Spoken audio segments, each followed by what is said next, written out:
Ok, on va poser les bases tout de suite. The Walking Dead est une série que j'affectionne beaucoup. Parce que oui, il y a du bon dans cette série. Mais on va quand même pas se mentir, il y a aussi du très mauvais. Genre, je sais pas, peut-être l'épisode final de cette saison, par exemple. Quand on voit par exemple l'épisode 1 de la saison 7, qui est clairement un des meilleurs épisodes de toute série confondue, et qu'on voit la suite, c'est complètement incompréhensible. Et la série souffre de sa propre réputation, les audiences baissent au fil des ans, parce que la qualité de la série se détériore aussi vite que son logo. Y a pas de secret. Je ne sais pas si c'est une perte de budget ou simplement de la paresse qui font qu'aujourd'hui la série a de sérieux problèmes d'écriture, de réalisation et même de CGI. Putain, mais c'est quoi ce truc ? Enfin bref, la saison 7, bien qu'elle nous offre le personnage ultime de la série, m'avait complètement déçu. Aujourd'hui, je viens de finir la saison 8 et voici mon avis. Bah je sais pas. Je sais pas parce qu'en fait cette saison c'est l'ascenseur émotionnel, c'est-à-dire que il y a eu des épisodes sublissimes et des épisodes de merde. Quand on pense que la série a récupéré quelques lettres de noblesse, elle arrive avec cet épisode final qui est écrit comme mes pieds. Mais bon, parlons-en un peu plus en détail dans les défauts. Pour The Walking Dead, les incohérences c'est clairement de l'eau. Franchement, c'est quoi cette bande de bipolaires? Eugène qui comme par hasard piège les balles au dernier moment. C'est un putain de raccourci tellement facile. Rick, il sauve des gens, il les bute, il les sauve, il les bute, et pire que ça, il les bute pour les sauver ensuite. Jésus, il veut sauver le monde entier, et ensuite on découvre qu'il veut trahir Rick, parce que Rick a sauvé une personne. Non mais what the fuck, putain. Je suis désolé, mais là c'est clairement du foutage de gueule, vraiment. Tu sais, c'est genre, tu veux du dessert? Tu en veux. Tiens, regarde, il est là le dessert, tu le veux? Regarde, sans le... Eh ben non, t'auras des épinards au final. Tiens, prends des épinards au final. Tu vois, ben c'est ça cet épisode 16. C'est-à-dire que 3 épisodes avant, ils te font humer l'odeur du bon gâteau qui sort du four, tu vois, pour te servir au final de la merde, tout simplement. Mais le pire, c'est quand même Morgan. Il tue tout le monde pendant 15 épisodes, il tient un discours hyper déterminé avant d'aller buter des sauveurs dans l'épisode 16, et là t'as Jésus qui arrive et qui lui dit « Fais gaffe mec, tu tiens ta fourchette à l'envers là ». Et là, c'est la révélation, le mec redevient super cool. Enfin bref, à ce niveau-là, c'est complètement affligeant. Donc on va passer à autre chose, hein, c'est mieux. La mort de Carl est aussi une déception pour moi, je vais pas vous mentir. Déjà la manière est pas ouf, surtout vu la gueule de la morsure, parce que là c'est pareil, c'est pas hyper cohérent évidemment, parce que c'est ça un rôdeur qui mord. Ça, c'est quand tu te bats avec ta sœur et que ça part en couille, c'est tout. Puis franchement quoi, le mec survit à une balle dans l'œil et se fait mordre comme un abruti. Genre c'est comme si toi, tu survis à un crash d'avion et tu crèves en t'étouffant avec des coquillettes au jambon. C'est quand même dommage, c'est fou. Enfin bref, je trouve que ce personnage avait tellement plus à apporter, pour moi c'était l'avenir de la série. That kid was the future. Puis franchement, on est entre nous, on va être honnête, les adieux de l'épisode 9, c'était touchant, certes, mais le gars a fait un monologue de plus de 30 minutes. C'était trop long. Genre au bout d'un moment, ça m'a fait penser à ça. Tia Annick, j'ai pensé à elle jusqu'à la fin. Dis à Tiny Tim que son papa ne rentrera pas pour Noël. En tout cas, c'est un personnage qui me manquera beaucoup et qui manquera beaucoup à la série. Contrairement à ce putain de gamin inutile. Just look at the flowers. Oceanside. Sans doute le groupe le plus inintéressant de l'histoire de cette série. Franchement, ça valait bien le coup de nous casser les couilles avec eux pendant 2 saisons. 2 saisons pour au final les voir balancer des cocktails Molotov pendant 30 secondes. C'est-à-dire que du début à la fin, tout l'axe narratif autour de ce groupe a été écrit, construit, réalisé juste pour ces 30 putains de secondes. Juste pour ça.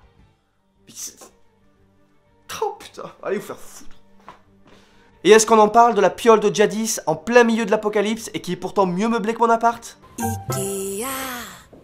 Enfin bref, parlons du défaut ultime de cette saison. Le retour de Morales. Non, je déconne évidemment.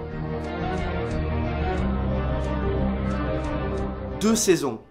2 saisons pour en arriver là. On nous promettait la guerre et elle n'a duré que 5 minutes, même pas. Du coup, non seulement l'action est ratée, mais le scénario est aussi décousu que ma plus vieille des chaussettes. Pourquoi détruire la psychologie de plusieurs personnages au dernier moment? Genre Eugène, Morgan, Jésus, Rick. Pourquoi faire ça? Pourquoi trancher la gorge à Negan si ce n'est que pour faire un clin d'œil aux comics? Puis franchement quoi, les mecs allaient s'entretuer et ils plantent des carottes 1 heure après? Sérieusement? Y a aucune logique, y a aucun intérêt. Le seul truc qui ressort de cet épisode, c'est un gros foutage de gueule, c'est tout. On est très très loin du final de la saison 5, qui est pour moi, d'ailleurs personnellement, le final le plus réussi de la série. On en est très très loin. Bon, bref, dans ce climat de bonne humeur, hein, on va essayer de parler des qualités. Bon, malgré tous ses défauts, il y a quand même des qualités à retenir de cette saison 8. Surtout la deuxième partie, je dois dire. Et à mon goût, ce qui a sauvé cette saison 8, entre autres, c'est l'intrigue autour de Dwight. Un personnage que j'ai appris à aimer durant cette saison. Et c'est cette intrigue qui m'a refait avoir de l'émotion pour cette série. Pendant 16 épisodes, j'ai eu peur pour Dwight. Le trio Dwight, Simon et Negan a clairement redonné des couleurs à The Walking Dead. Mais ça n'enlève rien à Morgan que j'ai également trouvé extraordinaire. L'écriture de ce personnage était plutôt cool jusqu'à l'épisode 16. Mais c'est surtout son interprétation par Lenny James qui fut une vraie réussite. D'ailleurs, en parlant d'acteurs, s'il y a bien un truc qui est pas raté dans cette saison et dans cette série en général, c'est bien le jeu d'acteur. Il n'y en a pas un seul qui joue faux. Et pour certains, ça tutoie les étoiles, complètement. J'ai également beaucoup aimé l'ambiance de cette saison, où même parfois les rôdeurs ont été mis à l'honneur. Et même parfois, ils faisaient flipper, clairement. D'ailleurs, cette saison fait pas mal de clins d'œil à la première saison. Comme le 100e épisode par exemple, qui était le premier épisode de la saison 8, et qui se termine comme l'épisode 1 de la saison 1. Je pense notamment aussi à cette scène avec Carl qui est identique à la toute première scène de la saison 1. Bon, il y a Morales aussi. Plutôt génial. Mais ce que j'ai aimé par-dessus tout, c'est l'émotion globale de cette saison, à travers des scènes ou des personnages. La lettre de Carl pour Rick dans l'épisode 15 était vraiment riche en émotions. Negan qui se dévoile de plus en plus, d'abord dans son duo avec Gabriel, un duo assez inattendu mais qui fonctionne hyper bien, un duo qui nous a offert de vrais dialogues, une vraie tension et parfois même de l'humour. You're forgiven. Thanks. On l'a ensuite vu peiner en apprenant la mort de Carl, ou dans l'épisode final où grâce à ces 10 petites secondes, on se rend compte que le seul et unique véritable sauveur dans cette histoire, c'était Carl. Je dois dire que j'ai aussi beaucoup aimé le comportement de Rick après la mort de Carl. Moi j'y peux rien de toute façon, quand Rick est un gros bâtard et un gros mec assoiffé de sang, je l'adore. J'y peux rien. Parce que malgré tout, les meilleures scènes de Rick dans la série, c'est quand c'est un putain de gros badass. Jordan.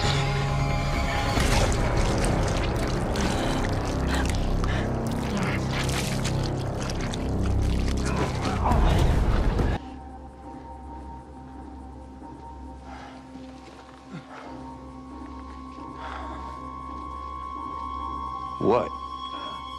Évidemment, j'ai clairement failli pleurer devant la mort de Shiva. Et franchement, je vais pas vous mentir, je peux voir un mec se faire bouffer de la même manière et pas verser une seule larme, mais dès que le malheur touche un animal, là j'avoue que l'émotion peut être très très grande pour moi. Même si l'animal en question, c'est juste Jean-Pierre le cascadeur qui s'amuse avec son costume bleu. Bon, après, pour finir avec un peu de légèreté, je pourrais dire que Rick est devenu une groupie Instagram, hein, clairement. Jadis prépare de la bolo pour le mariage de ma cousine.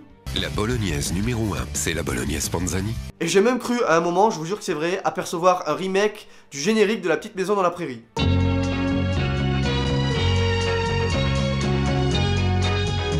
Bon bah du coup voilà, cette vidéo touche à sa fin. Pour conclure, je pourrais dire que c'était pas fameux, hein. Oui, je sais, c'est très détaillé comme analyse, j'avoue que... Il y a de la recherche derrière ça quand même, on dirait pas, mais il y a de la recherche, hein. C'est pas fameux, faut le trouver.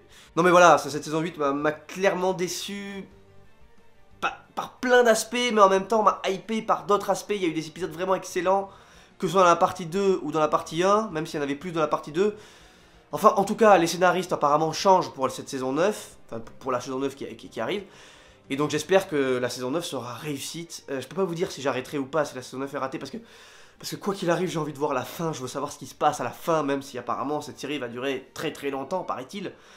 Mais enfin bon, quoi qu'il en soit, bizarrement d'ailleurs, j'ai encore confiance et je pense que la saison 9 peut nous promettre du très très lourd. En tout cas, ils pourront pas faire pire que ça, donc quoi qu'il arrive, hein, quoi qu'il arrive, on est bien, voilà. En tout cas, merci d'avoir regardé cette vidéo jusqu'au bout, et quant à moi, je vous dis à très bientôt, ciao.